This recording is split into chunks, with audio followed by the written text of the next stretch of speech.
ನಮಸ್ಕಾರ ವೀಕ್ಷಕರೇ, ಸಂಕಲ್ಪ ಸುದ್ದಿ ವಿಶೇಷ ಕಾರ್ಯಕ್ರಮಕ್ಕೆ ತಮ್ಮೆಲ್ಲರಿಗೂ ಪ್ರೀತಿಯ ಸ್ವಾಗತ ಹೇಳ್ತಾ ಇರೋದು ದಾನನುಷ. ನಮ್ಮ ಪ್ರತಿಯೊಂದು ವಿಡಿಯೋಗಳು ಕೂಡ ನಿಮಗೆ ಇಷ್ಟ ಆಗ್ತಾ ಇದೆ ಅಂತಂದ್ರೆ ನೀವು ಈಗಲೇ ಲೈಕ್ ಮಾಡಬಹುದು. ಚಾನಲ್ನ ಇನ್ನೂ ಸಬ್ಸ್ಕ್ರೈಬ್ ಮಾಡಿಲ್ಲ ಅಂತಂದ್ರೆ ಈಗಲೇ ನಮ್ಮ ಚಾನಲ್ನ ನೀವು ಸಬ್ಸ್ಕ್ರೈಬ್ ಮಾಡಿ. ಇನ್ನು ಎಂದಿನಂತೆ ಇವತ್ತಿನ ಕಾರ್ಯಕ್ರಮದಲ್ಲಿ ನಮ್ಮ ಜೊತೆ ಇದ್ದಾರೆ ಅಥರ್ವ ಸುದ್ದ ಪುರುಷರಾಗಿರುವಂತಹ ಡಾಕ್ಟರ್ ವಿಷ್ಣು ದತ್ತ ಗುರುಜಿಯವರು. ಗುರುಗಳನ್ನ ಕಾರ್ಯಕ್ರಮಕ್ಕೆ ಸ್ವಾಗತಿಸೋಣ. ನಮಸ್ತೆ ಗುರುಗಳೇ, ಕಾರ್ಯಕ್ರಮಕ್ಕೆ ಭಕ್ತಿಯ ಸ್ವಾಗತ. ಇವತ್ತು ಯಾವ್ದ್ರ ಬಗ್ಗೆ ಕೇಳೋಣ ಅಂತಂದ್ರೆ, ತುಂಬಾ ಜನಕ್ಕೆ ಒಂದು ಲಕ್ಕಿ ನಂಬರ್ ಹೇಳ್ಬಿಡಿ, ನನ್ಗೆ ಯಾವ್ದು ಲಕ್ಕಿ ನಂಬರು ರಾಶಿ ತಿಳ್ಕೊಂಡಿರ್ತಾರೆ. ಲಕ್ಕಿ ನಂಬರ್ ಬಗ್ಗೆ ತುಂಬಾ ಆಸಕ್ತಿ ಇರುತ್ತೆ ಅಂತ ಹೇಳ್ಬೋದು. ಜೊತೆಗೆ ಆ ಒಂದು ನಂಬರ್ನ ನಾವು ಬಳಸ್ತಾ ಬರೋದ್ರಿಂದ ನಮ್ಗೇನಾದ್ರೂ ಲಕ್ ಚೇಂಜ್ ಆಗತ್ತಾ, ಈ ಭಾಗ್ಯದ ಬಾಗಿಲು ಅನ್ನೋಂಥದ್ದು ತೆರೆಯುತ್ತಾ, ಈ ರೀತಿ ಎಲ್ಲ ಆಲೋಚನೆಗಳು ಮಾಡ್ತಾರೆ. ಸೊ ಜೀವನದಲ್ಲಿ ಮನುಷ್ಯನ್ಗೆ ಈ ಲಕ್ಕಿ ನಂಬರ್ ಅನ್ನೋಂಥದ್ದು ಎಷ್ಟು ಮುಖ್ಯ, ಅದು ಹೇಗೆ ನಮ್ಗೆ ಸಹಾಯ ಮಾಡುತ್ತೆ, ಜೊತೆಗೆ ನಮ್ ಲಕ್ಕಿ ನಂಬರ್ ತಿಳ್ಕೊಳ್ಳುವಂಥದ್ದು ಹೇಗೆ, ಇದೆಲ್ಲದ್ರ ಬಗ್ಗೆ ತಿಳಿಸ್ಕೊಡಿ. ಓಂ ವಿಶ್ವಸ್ಮೈ ನಮಃ. ಪ್ರೀತಿಯ ಬಂಧುಗಳೇ, ಆಯುರ ಆರೋಗ್ಯ ಐಶ್ವರ್ಯಾಭಿವೃದ್ಧಿರಸ್ತು, ಮನೋವಾಂಚಿತ ಫಲಾಹ ಸಿದ್ಧಿರಸ್ತು. ನಾನು ಮನೋವಾಂಚಿತ ಫಲ ಸಿದ್ಧಿರಸ್ತು ಅಂತ ಬಹುಶಃ ಯಾವತ್ತೂ ಹೊಂದಿರಲ್ಲ. ಇವತ್ತು ನೀವು ಕೇಳಿಸ್ಕೊಳ್ತೀರ ಅಂತಂದರೆ ನೋಟ್ ದ ಪಾಯಿಂಟ್. ಬಹುಶಃ ನಾನು ಒಂದು ಸಲ ಜಪ ಮಾಡಿನೋ ಅಥವಾ ಒಂದು ಅನುಷ್ಠಾನದಲ್ಲಿ ಎದ್ದು ಬಂದಾಗ 3 ತಾಸು ನಾನು ಕುಳಿತುಕೊಂಡಿದ್ದಾಗ ಇವನು ಏನೋ ಆಗ್ಬಿಡ್ತಾನಂತ ನನ್ನ ಮಾವ ಬಂದು ಎಬ್ಬಿಸಿ ಡಿಸ್ಟರ್ಬ್ ಮಾಡ್ತಿದ್ರು ನನಗೆ. ಬಹುಶಃ ಹಿಂದೆ ಎಲ್ಲ ನಡೆದ ಘಟನೆಗಳು ನನಗೆ ಅದೊಂದು ರೀತಿಯ ನನಗೆ ಪ್ರಭಾವಳಿ ಆದರೆ ಬೇರೆಯವರ ಬದುಕಿಗೆ ಅದೊಂದು ರಸಾವಳಿ ಆಗ್ತಾ ಇತ್ತು. ಹಾಗೆಲ್ಲ ಇದ್ದದ್ದಕ್ಕೆ ಮನೋವಾಂಚಿತ ಫಲ ಸಿದ್ಧಿರಸ್ತು ಅಂತ ನಾನು ಯಾಕೆ ಹೇಳಿದೆ ಅಂತಂದ್ರೆ, ನೀವು ಕೇಳಿದ ನಂಬರ್ಗಳಿದೆಯಲ್ಲ, ಪಾಪ ಎಷ್ಟೋ ಜನ ಜಾತಕ ಇರುತ್ತೆ, ಅದ್ರ ಬಗ್ಗೆ ತಿಳ್ಕೊಳ್ತಾರೆ, ಜಾತಕಗಳೇ ಇಲ್ಲ. ಆಮೇಲೆ ಪಾಪ ಮಕ್ಕಳಿಗೆ ಮದುವೆ ಮಾಡಬೇಕು, ಈ ತರಹದ್ದವ್ರು ಎಲ್ಲರೂ ಕೆಲವರು ಬಹಳ ಪೈನ್ ಅಲ್ಲಿ ಇರುವಂತವ್ರು, ತೊಂದರೆಗಳೇ ಸಿಗಾಕೊಂಡ್ಬಿಟ್ಟಿರ್ತಾರೆ, ಇನ್ನೊಬ್ಬರದನ್ನ ಮತ್ತೊಬ್ಬರು ಕಬಳಿಸೋ ಪ್ರಯತ್ನ ಮಾಡ್ತಿರ್ತಾರೆ. ಇದರಲ್ಲಿ ಈ ತರಹದ್ದವರು ನಾನು ಅದಕ್ಕೊಂದು ರಿಲೇಟೆಡ್ ಕೊಟ್ಟು ಮಾತಾಡೋದಾದ್ರೆ, ಈಗ ನೀವು ಕೇಳಿದ ಒಳ್ಳೆ ಪ್ರಶ್ನೆಯನ್ನ ಮಾಡಿದ್ದೀರಿ. ನೀವು ಜಾತಕವನ್ನ ನೋಡಿ ಒಂದು ನ್ಯೂಮರಾಲಜಿಯನ್ನು ಸೆಟ್ ಮಾಡ್ತಕ್ಕಂಥ ಡೇಟ್ ಆಫ್ ಬರ್ತ್ ಅದರ ಮೇಲೆ ಮಾಡ್ಕೊಳ್ತೀರಿ. ಆದರೆ ಈ ನಭೋಮಂಡಲ ಅಂತಂದ್ರೆ ಅತಳ ವಿತಳ ಸುತಳ ತಳಾತಳ ರಸಾತಳ ಮಹಾತಳ ಪಾತಾಳ ಭೂಲೋಕ ಭುವರ್ಲೋಕ ಸುವರ್ಲೋಕ ತಪಲೋಕ ಮೇಧಲೋಕ ಜನ ಸತ್ಯಲೋಕ, ಇಷ್ಟಕ್ಕೂ ಕೂಡ ಕೌಂಟ್. ನೀವೊಂದು ಗಣಪತಿನ ಪ್ರಾರ್ಥನೆ ಮಾಡ್ತೀರ ಅನ್ಕೊಳ್ರಿ, ಗಣಪತಿ ನನ್ನ ಮನೇಲಿ ಇದೆಯಾ, ಇಡೀ ವಿಶ್ವದಲ್ಲೇ ನೀನು ಆವರಿಸ್ಕೊಂಡಿದೀಯ, ಎಲ್ಲೋ ಒಂದ ಕಡೆ ಅಮೇರಿಕಾದಲ್ಲಿ ವಾಷಿಂಗ್ಟನ್ ನಲ್ಲಿ ಇರ್ತಕ್ಕಂಥ ಹೇ ಗಣಪನೆ, ನಾನು ಇಲ್ಲಿಂದ ನಿನ್ನನ್ನ ಪ್ರಾರ್ಥನೆ ಮಾಡ್ತಾ ಇದ್ದೀನಿ, ಅಲ್ಲಿಂದ ಒಂದು ಸ್ಮರಣೆ ಮಾಡಿ. ಅಥವಾ ನೀವು ಕಾಣಿಪಾಕಕ್ಕೆ ಹೋಗಿರೋ ಗಣಪತಿಯಿಂದ ಸ್ಮರಣೆ ಮಾಡಿ, ಇಡೀ ನಭೋಮಂಡಲವೇ ಅವನು ಆವರಿಸ್ಕೊಂಡಿದ್ದ ಒಂದು ಸಲ ನೀವು ಸ್ಮರಣೆ ಮಾಡ್ಬೇಕಾದ್ರೆ ನನಗೊಂದು ಭಾಗ್ಯದ ಸಂಖ್ಯೆ ಕೊಡು ಅಂತ ಗಣಪತಿಯನ್ನೇ ಪ್ರಾರ್ಥನೆ ಮಾಡಿ. ಗಣಪತಿಯನ್ನ ಓಂ ಗಂ ಗಣಪತಿಯ ನಮಃ ಅನ್ಕೊಳ್ತಿರೋ, ಅಥವಾ ವಕ್ರತುಂಡ ಮಹಾಕಾಯ ಸೂರ್ಯಕೋಟಿ ಸಮಪ್ರಭ ನಿರ್ವಿಘ್ನಂ ಕುರುಮೇ ದೇವ ಸರ್ವ ಕಾರ್ಯ ಸರ್ವದ ಅಂತ ಅಂದುಕೊಂಡೇ ನೀವು ಸ್ನಾನ ಮಾಡೋ ಮುನ್ನ ಕೂಡ ಅನ್ಕೊಳ್ಳಿ, ಅಭ್ಯಂತರವೇ ಇಲ್ಲ. ಅವನು ಹೇಗಿದ್ರು ನೀವು ಅವನಿಗೆ ಮಕ್ಕಳು, ಅವನ ತಂದೆ ಅಷ್ಟೇ, ಹೇಗಿದ್ರು ಕೊಡಬಲ್ಲ ಅವನು. ಅದಕ್ಕಾಗಿ ಸ್ನಾನ ಮಾಡ್ಬೇಕಾದ್ರೆ ಆ ಸ್ನಾನದ ಬಕೆಟ್ ಇದೆಯಲ್ಲ, ಆ ಸ್ನಾನದ ಟಬ್ ಇದೆಯಲ್ಲ, ಆ ಸ್ನಾನದ ಪಾತ್ರೆ ಇದೆಯಲ್ಲ, ಅದಕ್ಕೊಂದು ಸ್ವಲ್ಪ ಅರಿಶಿನ ಹಾಕಿ, ಒಂದಷ್ಟು ಉಪ್ಪು ಹಾಕಿ. ಯಾವಾಗ ಅಂತಂದ್ರೆ ಇದು ಮಾಡ್ಬೇಕಾಗಿರ್ತಕ್ಕಂಥದ್ದು ಆ ವಾರದ ನೀವು ಹುಟ್ಟಿರ್ತಕ್ಕಂಥ ದಿನ. ನೀವು ಶುಕ್ರವಾರ ಹುಟ್ಟಿದ್ದೀರಾ, ಶುಕ್ರವಾರ ನಮ್ಮ ಭಾನುವಾರ ನೀವು ಹುಟ್ಟಿದ್ದೀರಿ. ಭಾನುವಾರ ಹುಟ್ಟಿರ್ತಕ್ಕಂಥವ್ರು ಸ್ವಲ್ಪ ಲೀಡರ್ ಆಗಿರ್ತಾರಂತೆ, ಬಹುಶಃ ನೀವು ಹಾಗೆ ಲೀಡರ್ ಆಗಿ ಬೆರೀತಿದ್ದೀರೇನೋ. ಒಟ್ಟಾರೆಯಾಗಿ ಭಾನುವಾರ ದಿವಸ ನೀವು ಒಂದಷ್ಟು ಉಪ್ಪು ನಂತರ ಒಂದಷ್ಟು ಅರಿಶಿನ ಹಾಕೊಳ್ತೀರಿ.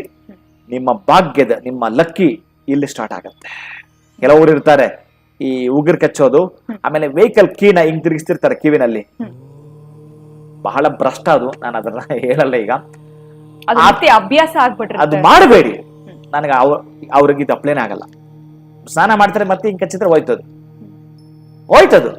ಆಕ್ಚುಲಿ ಊಟ ಮಾಡ್ಬೇಕಾದ್ರೆ ನನ್ನ ಸಿದ್ಧಾಂತ ಅದು, ಈ ಬಾಯಿಗೆ ಹೆಂಜಲು ತಾಕತ್ತೆ, ಬೆರಳಿಗೆ ಹೆಂಜಲು ತಾಕತ್ತೆ, ಕೃಷ್ಣನನ್ನ ಆರಾಧನೆ ಮಾಡಕ್ ಬರಲ್ಲ ಅಂತ ಹೇಳಿ ನನ್ನ ಗುರುಗಳು ಊಟ ಮಾಡ್ತಕ್ಕ ಪದ್ಧತಿನ ಇಲ್ಲಿಂದ ಹಾಕೊಳ್ತಕ್ಕಂಥ ಅದನ್ನ ನನಗೆ ಕಲ್ಸ್ಕೊಟ್ಟಿರೋದು. ನಾನು ಊಟದ ಪದ್ಧತಿನೇ ಹಾಗೆ, ಬಾಯಿಗೆ ಟಚ್ ಮಾಡ್ತಕ್ಕಂಥದ್ದು ಇಲ್ಲ, ಎಂತ ಸಂದರ್ಭದಲ್ಲೂ ಇಲ್ಲ. ನನ್ನ ಸ್ವಲ್ಪ ಮಿತ್ರರು, ಬಟ್ ನಾನು ಯಾರ ಜೊತೆ ಕುಳಿತುಕೊಳ್ಳಿಲ್ಲ, ಅದು ಗೊತ್ತೂ ಇಲ್ಲ, ಸ್ವಲ್ಪ ಛೇಡಿಸ್ತಾರೆ, ಅದೆಂಗೆ ಈ ತರ ಊಟದ ಪದ್ಧತಿ ಅಂತ ಹೇಳಿ. ಹಾಗೆ ಅದೊಂದು ಕಡೆ. ಏನಿಲ್ಲ, ಬಹಳ ಪ್ರಮುಖವಾಗಿರೋಂತಂದ್ರೆ 444 ನೀರಿನ ಆ ಟಬ್ಬಲ್ಲಿ ನೀವು ರಿಂಗ್ ಫಿಂಗರ್ ಇಂದ 444 ಅನ್ನ ಬರಿಬೇಕು. 444 ಅನ್ನ ಬರಿಬೇಕು. ಎಷ್ಟು ಬಾರಿ?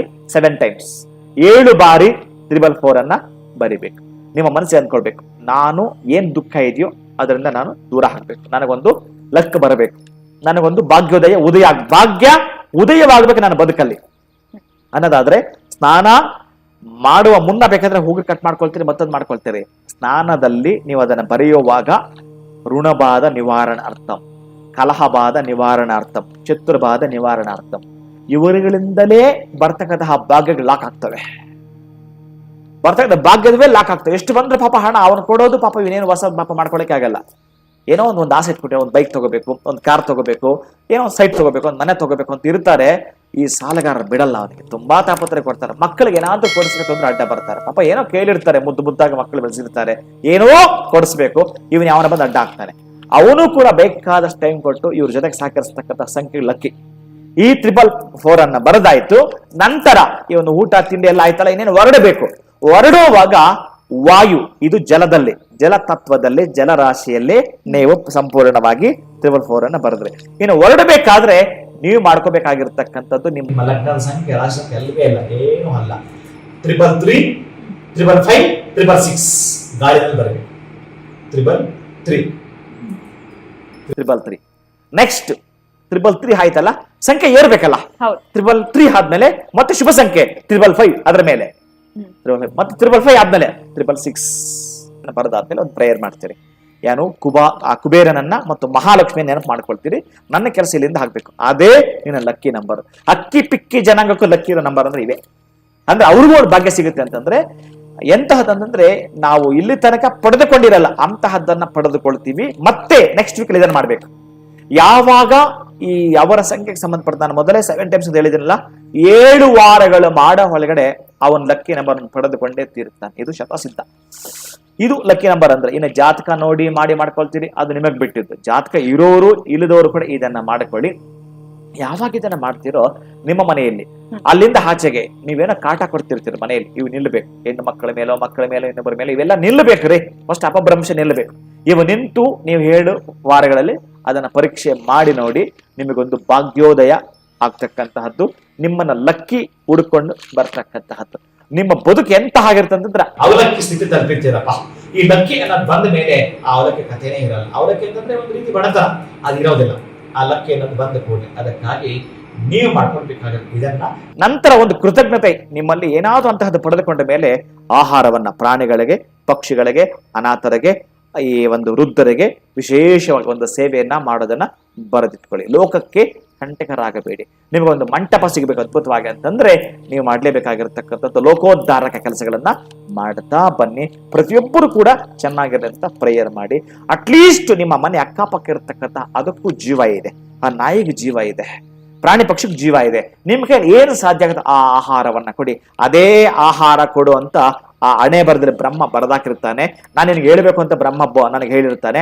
ನಾನು ನಿಮ್ಮ ಮುಂದೆ ಬೊಗಳಿರ್ತೀನಿ, ನೀವು ಅದನ್ನ ಮಾಡಿರ್ತೀರಿ. ಅದೇ ಕೀಲಿಕೈ, ಅದೇ ನಿಮಗೆ ಕೀಲಿಕೈ. ನಿಮ್ಮ ಸಂಪತ್ತನ್ನ ಪಡ್ಕೊಳ್ಬೇಕಾದ್ರೆ ಒಂದು ಇಡೀ ಅನ್ನ ಹಾಕಿದ್ದೀರಿ, ನೀವು 10 ಲಕ್ಷ ಕೊಟ್ಟು ಯಜ್ಞ ಮಾಡಿದ್ರು ಕೂಡ ಸಮ ಇರಲ್ಲ ಇದಕ್ಕೆ. ಒಂದು ಹಸಿವಿಂದ ಬಳಲ್ತಾ ಇರ್ತಕ್ಕಂತಹ ಪಕ್ಷಿಗಾಗ್ಲಿ ಪ್ರಾಣಿಗಾಗ್ಲಿ ಕೊಟ್ಟಿದ್ದೆ ಆದ್ರೆ ಇನ್ನು ಇದಕ್ಕಿದ್ದು ಹೆಚ್ಚಿಗೆ ಮಾತಾಡಕ್ ಬರಲ್ಲ.